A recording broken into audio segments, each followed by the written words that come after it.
Aujourd'hui, j'ai rendu visite à Yannick, le responsable agronomique de l'interprofession de la chicorée de France. Il m'a emmené avec lui sur le terrain, en Flandre-Maritime, à peu près à 50 km à l'ouest de l'île, le berceau de la culture de la racine de chicorée. Celle-ci est semée en avril et récoltée 6 mois plus tard, entre début octobre et mi-décembre. J'ai rencontré Eric, un planteur, et oui, c'est le nom de ceux qui plantent la chicorée, qui faisait justement récolter son champ ce matin. L'arracheuse était là. C'est une machine spécifique qui sert que pour la récolte de betteraves et de la chicorée. Un engin pareil, ça met à peu près 1h30 pour récolter 1 hectare. Une fois arrachés du sol, on les empile à l'aide d'un premier camion.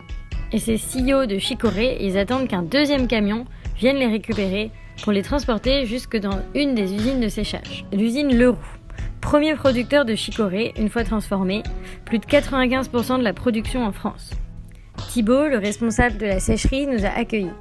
Il y a plusieurs étapes, elles passent par tout un chemin incroyable dans cette usine. Elles sont lavées, puis renettoyées, puis ensuite découpées en cossettes. Elles sont envoyées dans des fours qui les chauffent à différents degrés pour ensuite les sécher.